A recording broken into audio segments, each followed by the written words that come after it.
building method that is always based on centralization, hierarchy, elite-driven, they are no longer adequate.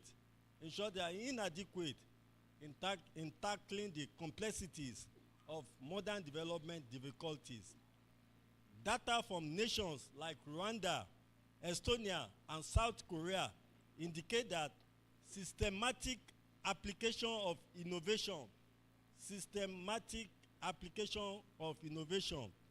can improve governance transparency, restore public trust, and promote inclusive participation in Nigeria. The analysis revealed that innovations are crucial to the restructuring of state-society relations rather than peripheral. Again, the study in the aggressive model that position innovations as fundamental element of nation building, in contrast to the earlier studies that compartmentalize innovation within ICT, economic policy, PEC 2010, which emphasize robust institutions without explicitly associating innovation with legitimacy, identity, advances to knowledge. One, this study offers several advances to knowledge. And it defines nation building as a dynamic process reliant on innovation, the literature,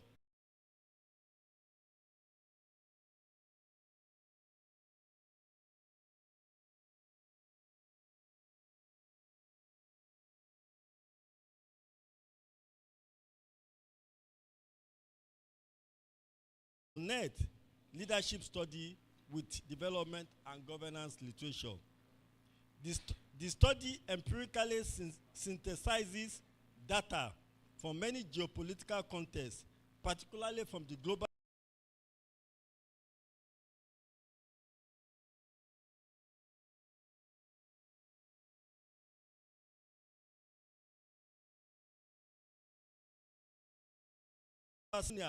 substantiate the theoretical assertions of this research while simultaneously contesting the universality of Western-centric research contribute to the expanding corpus of literature that support context-specific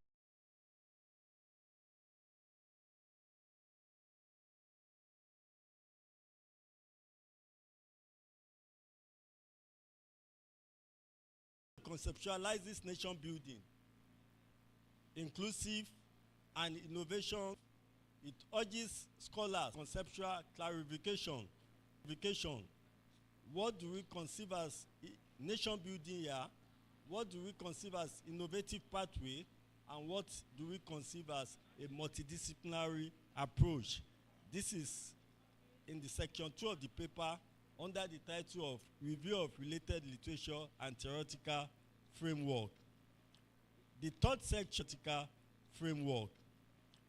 The third section affects grassroots and Linsky, the adaptive leadership model, sustainable nation building approaches. This paradigm highlights leadership ability to adaptive multiple stakeholders, in contrast to conventional leadership theories that emphasize authority. I have for us to do my research methodology that I've adopted here. Basically, secondary data. Section 5, I have to focus on innovative pathway for nation building. I have a proposed framework, and this has been stated. I have a lot to say about policy implication here, and I think the paper is available. Then area of operationalization in governance and public administration. This has also been stated, but let me also say that I made references to some countries that have adopted this type of system. Discussion of my findings is under the section, sixth section. The sixth section, that is where I discuss the findings. I think, let me just read out a and Rwanda post-genocide recovery utilize digital governance tools, including the Irebo system and Imigo performance contract. to improve service delivery and digital citizenship has transformed the relationship between the state and its citizens, fostering transparency and inform the relationship between the state and its citizens. In Ghana, innovations such as I said first, the expansion of digital governance platform. That has to be that it is very important for us to take that. Vision apps have demonstrated that when government data is made accessible in real time, public scrutiny increases and corrupt practices decline. That is one. Two, network that has early warning committees and volunteer-led incident reporting can reduce violent crime by up to 30%. The third point is environmental sustainability and climate resilience. The fourth one is human capital development forms. That's the fourth pathway, human capital development. With education and skill training, innovation, driving inclusion and productivity, the rapid uptake of health tech tools such as U-Lessons and government-sponsored digital literacy program has already improved student performance by 20% in pilot regions. Complementing online learning, expanded technical and vocational education and training scheme have equipped over 50,000 young Nigerians with market-relevant skills since 2021, reducing youth unemployment in host country. Institutionalizing this program, bridging secondary school, polytechnic and industry, will cultivate a versatile economic sector. Finally, multi-stakeholder partnership and adaptive governance serve as the glue that unify this pathway into a cohesive section. By establishing cross-sectoral coordination bodies, linking federal ministry, state agency, private sector consortia, and civil society coalition, Nigeria can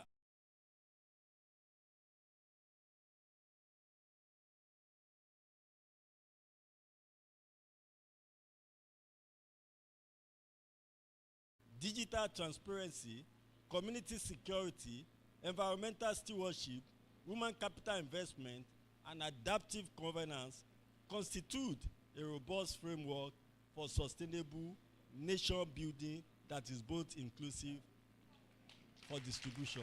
Thank you.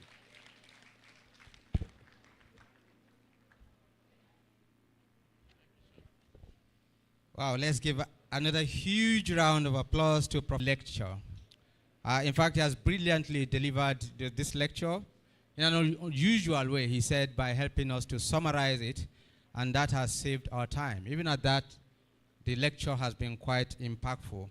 We've almost come to the end of the first part of this conference. But right now, we will have to take a few questions, comments, or observations. And I will importune you that as you do that, you have to be brief and straight to the point so that you can leave here in good time. We care so much for you and your time.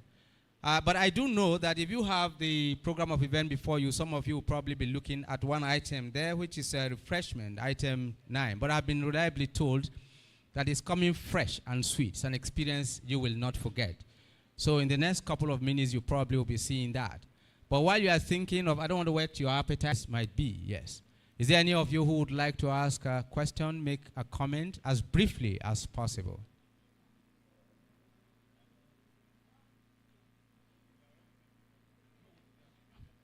I take it that you are not sleeping, are you? I also understand that you listened to that brilliant lecture very brilliantly, right? So what that means is that there are certain things, questions you would like to put to the professor, or there is a comment any of you would like to make, or you have an observation. If it's not coming, we are going to stop the refreshment.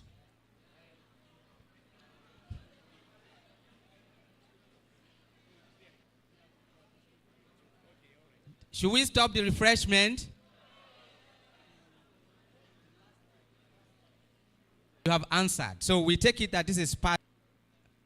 Yeah, can you be bold and confident? Stand, yes. Yeah, maybe you should come forward and ask your question, yes.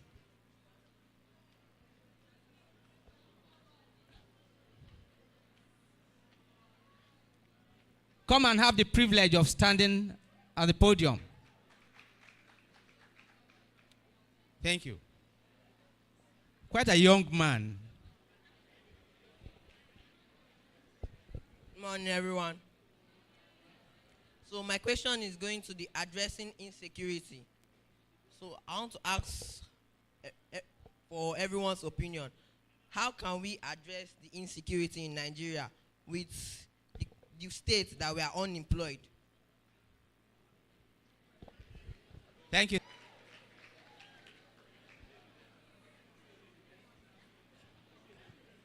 Yeah, please, if you want to, I can't see your hand. Stand up, please. Stand up. Be confident, sir.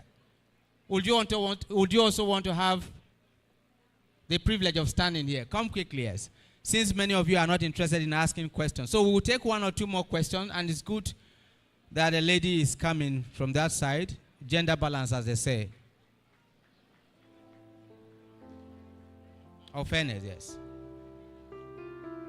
Oh, how will you make it? Okay, don't worry, yes. Good afternoon, everyone. My name is Sakinatu Muhammad Bello, and I'm an MSc student. So my question goes like this. We are talking about the issue of insecurity, and there is something a little bit different regarding this issue. When we talk about insecurity, we are being like a kind of sideline where the women are not involved. If you look at the security system or the agency that constitute all the security agencies, both the customs, the police, and what have you, I feel that we only have 7% representation of women, and I feel it's not good enough. And when insecurity hits, women are more vulnerable, the elderly and the children. So how can we come into this space? Thank you. Thank you so much. One last question, observation, comment. One last chance, please. You probably don't have to raise your hand. Just come down here. Walk down here, please, as fast as possible.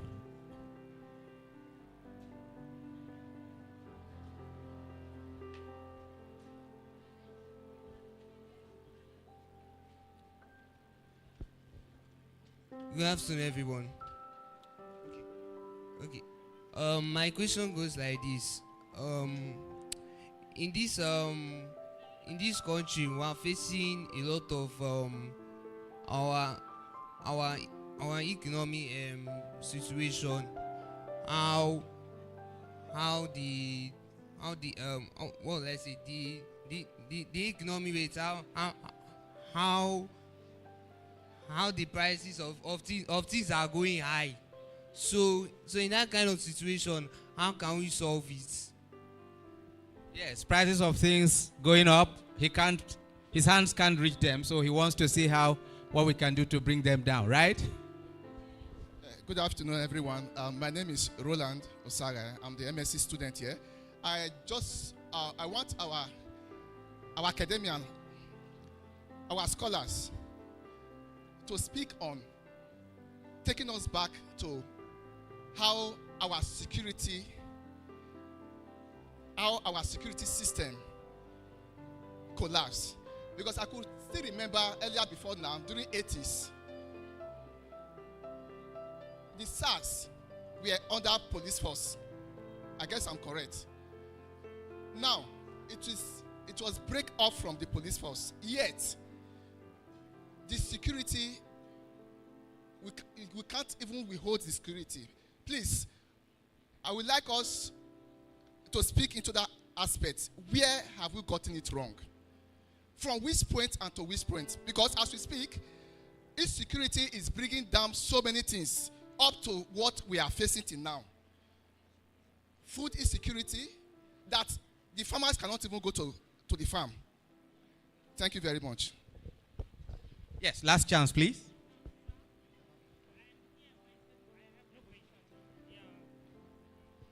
Hello. Good afternoon, everyone. My question is, please, how do we strike a balance between national identity and social cohesion? Thank you.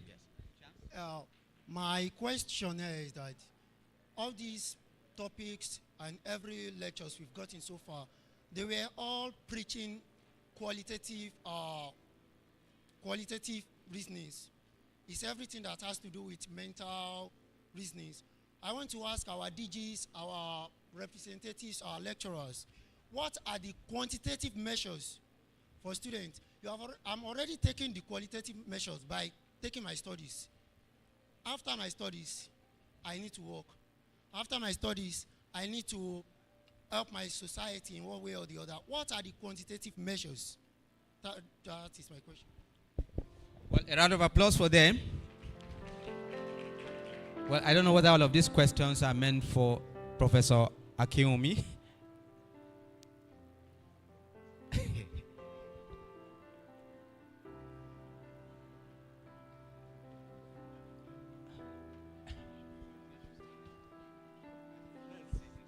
Thank you, sir. I said I defer to my brother first, but let me be a forerunner for him. Most of the questions centered on insecurity, and I want to say that there are two approaches. They call it kinetic and non-kinetic something, and what we are always emphasizing is the kinetic approach, that with 10,000 naira, these bandits are recruiting graduates to join them in the war against the federal government. See, when you talk about unemployment, we have these are not really involved. I don't know, but I know that there is a struggle to have certain percentage of ladies in some of these security agencies.